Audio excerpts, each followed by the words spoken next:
On this episode, we're talking about how to come up with great content ideas over and over and over. If you're someone that ever has a creative block or you're like, what the hell do I post today? This is an episode you need to hear.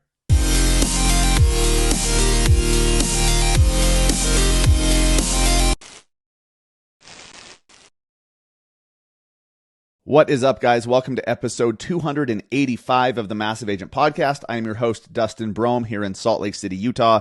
And today we're going to talk about coming up with ideas for content. If you are a human being, then there's times where you struggle to know what the hell to post. And that always comes as a result of overthinking. So I'm going to walk you through my workflow for how I come up with content ideas, how I get my ideas for videos, how I get the ideas to do them in the way that I do them, and all of that, because this does not need to be so damn difficult. And I'm going to teach you how creating great content can be super easy. You just have to approach it a certain way. Before we get started, thank you to everyone, every single one of you who donated to the Leukemia and Lymphoma Society campaign that we did. That campaign just wrapped up. It was a 2-month charity campaign, and here in Utah, we just raised just shy of $100,000 for to help fund research for a cure for childhood blood cancer. Absolutely incredible. We raised just over $96,000. Our team raised just over $27,000, and then personally, I helped raise just around $8,000. So that was pretty cool. I learned something through the process. Raising funds for charity is not easy. And I understand. I mean, everyone wants to help, but then it's just like, okay, do I contribute to this one or that one or this, or hey, I'm busy right now, I'll do it later. I totally get it because that's how I act. So I say that just to show my gratitude to every one of you who did take action and who did make a donation. Every single one of you, it was super, super generous. There was one that came in for $6, and I can't tell you how awesome that is. And then the single largest donation was $1,000. Then we had a $750 and a few $500s. So extreme generosity. Thank you guys so much. So if you donated, we're doing that Zoom training with my mentor, Clayton Gitz, and with Phil Treadwell and a few others. Neil Dinger is going to be on there. Just trying to coordinate the time. We're hoping it's sometime in this month. Sometime in June, we'll get that out. So stay tuned to your email if you donated to the campaign. And then the winners of the prizes will be announced soon as well. Last chance. So what is this? I'm recording this on the 6th. You guys are going to hear this with just a week or so left until Power Day. If you do not have your tickets to Power Day to spend an entire day with me and the night before, dinner at my house, working with me, implementing, actually building your business together with me, you need to be there. I've never offered anything like this, especially at this price. Like this is insane, actually. So if you can get your ass to Salt Lake City, do it. All the details are over at powerdayevent.com, and I highly recommend it. And by the way, tickets still 50% off. What's the code? It's not over yet 50. The code is not over yet 50. If that doesn't work, just send me a message and we'll hook you up. And lastly, I'm teasing this a little bit. I am coming out with a new course for realtors on how to use AI to sell more houses. This is going to be a very in-depth course. There's going to be a lot of stuff given to you that you can just copy and paste. There's going to be systems and processes that you can just copy, implement, and then they become automatic because we're talking about AI here. This is really cool shit, but obviously, it's going to take some time to build this course out, and stuff is changing all the time. So sometime in the near future, maybe next week, maybe after, we're going to allow pre-orders, pre-registrations for anyone that wants to get started at a very significant discount compared to what the course will end up being. So stay tuned. And anyone who does pre-register, we're going to include you in the creative process so you can help us determine the best format, the best content, what you need in the course versus not. You're going to be integral. I don't usually use that word, integral in that process, and get yourself a hefty discount just by committing soon. So stay tuned. The Massive Agent AI course is coming very, very soon. And lastly, you always hear what to do, right? There's a lot of content that says you as an agent should do this. You should do this. You should do this. It's harder to find actually how to do that stuff, right? There's very few people now, courses and coaches and stuff like that. Obviously, yes. You need to seek out how to do those things, not just, oh, that'd be a good idea to do it. So BAM came out with BAM X. It's this new platform from them where they not only tell you what to do, but how to do it for as little as $10 a month. So there's courses like Canva 101, objection handling, creating viral green screen videos, and the ultimate Instagram course by the broke agent himself. Use code MASSIVE to get 10% off of the year. You can learn more and get all the details over at massiveagentpodcast.com/BAMX. And the last announcement for real, next week we're opening up the Massive Agent Society yet again. So if you've been waiting to jump on that for open registration, get ready. We're opening up the society doors once again next week. Let's talk about creating content.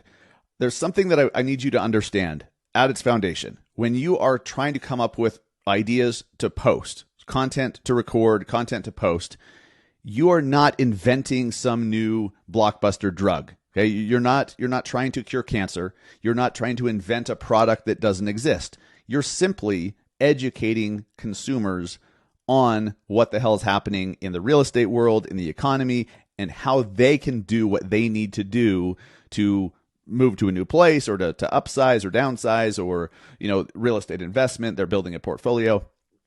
This is not rocket science, but some of us make it seem like it is because we overthink the hell out of it. And I know that you're doing that because this is what I do.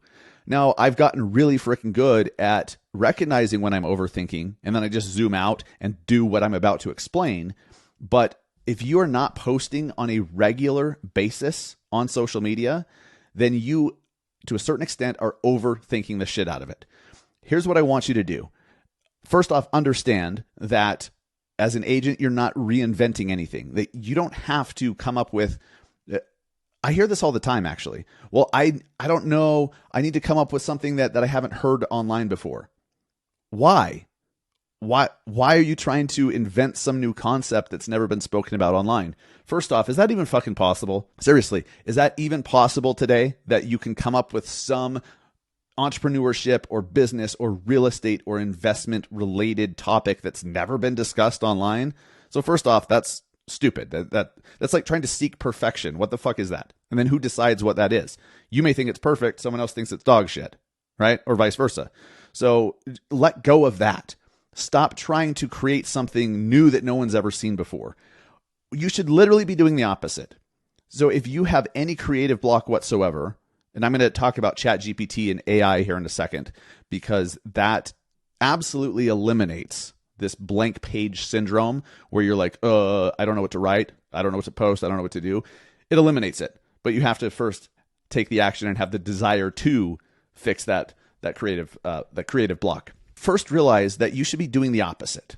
You're not trying to come up with some fresh concept worded in a way that no one's ever thought of before, but rather, what is working? What do people want to see online? What other types of videos and content are performing well, showing that there's demand for them? And then just doing that. You should literally just be doing what other people are doing.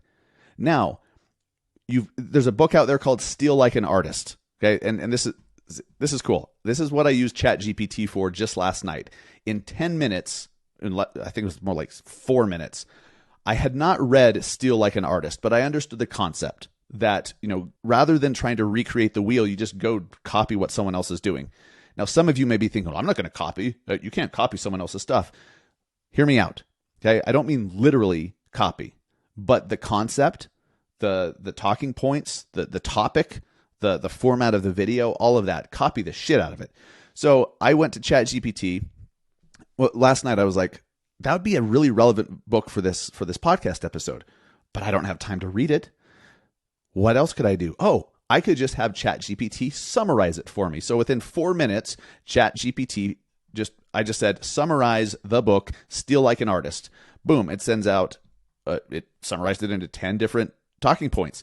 Here's some of the big ones that come from this book. Steal Like an Artist, 10 Things Nobody Told You About Being Creative by Austin Kleon. I'll mention a couple of these and then we're gonna elaborate on them. because this content game, becoming a consistent content creator who's getting results on social, this is not rocket science. This should be happening for you if you learn how to, quote unquote, steal like an artist. If you learn how to take inspiration from what others are doing well and do your own version of it. That's it. Like, if you want, you can just turn the fucking podcast off, because that's it. Look at what others are doing well, rip it off, like borrow their topic, borrow the hook, borrow whatever, put your own spin on it so it's unique content, it's original content, and then put it out. That's the game. Steal like an artist. One thing that stuck out to me. The idea is not to commit plagiarism, but to learn from the work of others, right? Good artists understand that all creative work builds on what came before, and they're open about their influences. Interesting. I've been very open that I've learned a lot. When I do my talking head videos on social, Neil Dingra taught me everything. And he learned it from someone else too. It's not like he invented the concept. So I'm like, okay, cool, I'll do that. And then I put my own spin on it. His personality is very different than mine, and vice versa. So maybe the format, it may look similar to his videos, but the content itself is completely different because I say things differently. I have different takes, different personality, different energy, all of it, right? So it's not the same shit. It's just inspired by. Number 2, don't wait until you know who you are to get started. I love this one. Don't wait until you know who you are to get started. Start creating, and through that process, you'll discover what you're truly about. This is huge. I remember there was a point where I'm like, I really need to build my confidence before I can start putting out video. What I've learned is that there's no way to do that until you start putting out video. If you want to build your confidence in front of the camera, if you want to become a better communicator, if you want to build an audience, first you have to start putting out content consistently, and then that builds the confidence. You cannot grow into a great communicator. You cannot discover who you are. You cannot build your confidence unless you are doing those things. Most of you have it backwards. You're waiting until you're more confident. You're waiting to build up. You want to get rid of the insecurity in front of the camera. And once you do, then you'll start putting out videos on social. That's the opposite. Start putting out videos on social and you will become more confident. You will get rid of the insecurity once you're putting out content on social. That's just how it works because it's repetition. How are you supposed to get comfortable in front of the camera if you're not in front of the camera? Right? Like, you can't learn to drive a car by reading the book. You've got to get behind the wheel and do that shit. This is no different. Hit record and then do it again and again and again. And pretty soon you're comfortable with it. Do you think that I was comfortable the first time I recorded a video? I shared this at the Agent Rise Summit. We played the first video that I ever posted. I was reading a script. I looked like I was 12 years old because it was like 8 years ago. I had my fucking name tag on from Equity Real Estate. And I was reading a script and you could see my eyes. It was awful. However, that's where I started. I was not comfortable in front of the camera. But by just being in front of the camera and doing video and recording Snapchat stories and then Instagram stories, which was very informal. No one expected it to be all fancy and perfect. It's supposed to be shaky and there's supposed to be, a lawnmower in the background and the lighting's supposed to be off in stories. People expect it to be like behind the scenes. So that helped me practice being in front of the camera without it being so serious, right? If I had never recorded any videos, then I'm like, oh, I better launch a YouTube channel and I'm going to do great long form YouTube videos with high quality production value. I would have quit because I that's not the best way. You have to build the confidence first by doing. In this list here, summarizing the Steal Like an Artist book, the secret: do good work and share it with people. It's not enough to just create. You need to share your work with others. So I know that there's some advice given out there to agents who are trying to create content and trying to get comfortable that you could record a video and then you don't have to post it. You can just record a video, keep it in your camera roll, record another video, don't post that either. I don't disagree with that. But there is a certain point where you do have to start sharing it because that's where the growth comes from.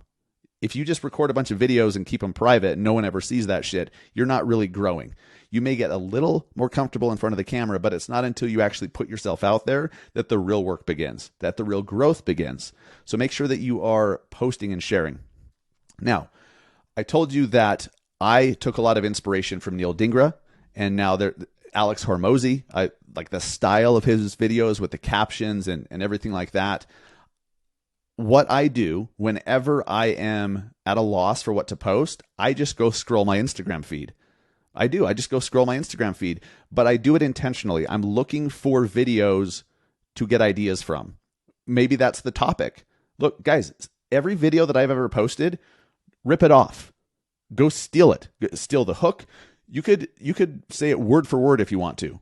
I've had numerous people take my videos and do their own version, literally word for word. One of them, Sean, did a video where it's like why you don't need a realtor and why you can just do it yourself. They did it word for word, and I think they got more views than me. Cool.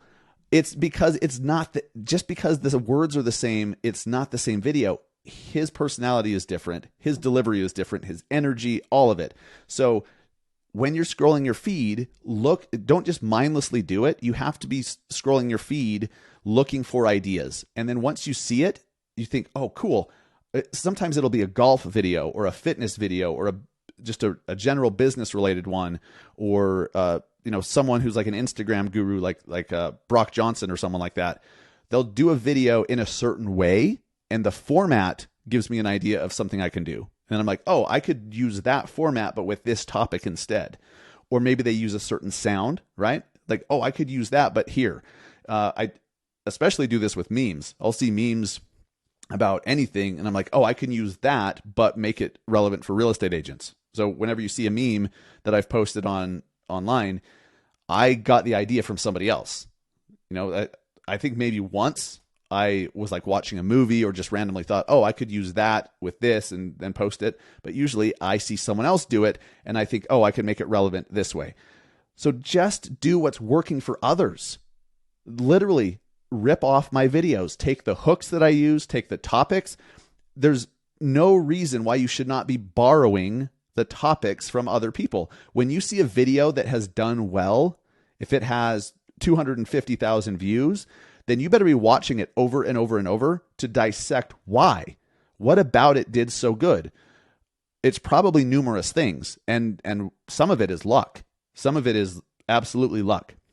There was a study done where I think it was TikTok, but they posted the same video, literally the same video, 6 different times, and it performed wildly different every time. One of those went completely viral. Other times it bombed.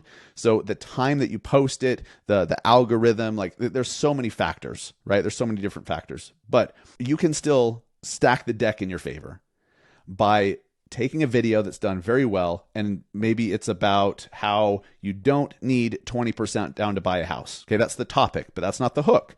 The hook is you can buy $1 million house for 35 grand. Oh, that's interesting. And then you explain 3.5% down with an FHA loan. You don't need 20% down. So rip that off, right? Just do it your way. Just go study what other super successful content creators are doing and have done. Then do your own version of those things and watch your content crush it. It's very simple. This is not difficult. It just takes determination, it takes effort, and it takes consistency. The good news, the great news, is you control every single one of those. I don't control whether or not you're consistent. I don't control whether or not you have energy on camera. I don't control whether or not you chose a great topic or not. You choose all that shit. That's why, rather than thinking, I hope this does well, just go to a bunch of videos that already have and do your own version of them. Simple. When you're in a creative block, when you don't know what to post, do that. Go scroll your feed intentionally, looking for ideas, looking for inspiration, and once you have it, do it. And if you can't record right on the spot when you have that inspiration, what I do is I just have a notepad on my phone. I just use the notes on my iPhone, and I just have this rolling list of video titles and video topics. So if I have an idea to do this way, I make sure that I include this, and this is the hook, and blah, blah, blah. I write down every single thing that came to my mind, because if I can't record right then and there, which is usually the case, I need to come back to it later. I'll probably have forgotten most of it. So every detail you have on the spot, put it in that note. So then when you come back to it, you've got it. That's what I do. So after you do that a few times, pretty soon when you get stuck, you already have a list of videos that you can go and record. Now, in that moment, I pick one that feels good. I pick one that I feel like I can speak about, that I can have energy about, that's interesting to me at that moment. Because sometimes I'm inspired, sometimes I'm not. That's okay. But this is my workflow. This is how it works. It all starts with deciding that you're going to be a consistent content creator. That's it. And then understanding you don't have to make it so damn hard on yourself. It's being done very well by many other content creators. Just go do your own version of what they're doing. Simple as that. That is not plagiarism. That's taking inspiration from someone else's art. That's it. That's how it's done. And by the way, spoiler alert, the people who you're looking at and you're like, wow, that video was so good, they got inspiration from someone else for that video as well. That's it. That's it. Creating content, being a consistent content creator is not difficult. It's not hard. It's simple. But you have to stay consistent with it. Hope that helps. And hope that little hack for, hey, summarize this book for me on ChatGPT. I love that. I mean, because the Cliff's Notes, you could do that, but then you got to read the Cliff's Notes. It's like, hey, what's this fucking book about? And then within 30 seconds, you know the main points of a book. Amazing. Some books you absolutely should read, of course. But in this case, I was like, hey, summarize it for me. ChatGPT. Hopefully, guys, we're coming out with this AI course soon. ChatGPT is just the tip of the iceberg. There are so many other platforms and tools and things you can set up to automatically manage a lot of your business. Most of you are being held back because too much is on your shoulders. Right? You don't have a true business yet. However, with AI tools that we're going to teach you in this course, you can, rather than hiring a bunch of people, you can actually just have one person who knows how to implement this stuff, and they build the systems using AI tools, and you have a business running automatically with little to no overhead. It's absolutely incredible. So I pay for ChatGPT Plus. It's like $30 a month or something. So then I get GPT-4, and now it's connected to the internet. I know we just did an episode a few weeks ago about how Google Bard is better than ChatGPT because it's connected to Google. Well, ChatGPT just connected with Bing, but you have to have the plugin for it, and it helps if you're a ChatGPT subscriber. So really powerful stuff. This stuff's changing all the damn time. But so stay tuned. We're going to allow you to pre-order the course at a very significant discount compared to what it'll be once it finally is ready and launched. Appreciate you listening, guys. Thank you so much. If you have not yet gotten your ticket for Power Day in Salt Lake, damn it, do it. PowerDayEvent.com right now and use the promo code NotOverYet50. It'll save you $1,000. Appreciate you guys. Thanks for listening. Please share this episode with someone who needs it. Have a great rest of your day. Take care.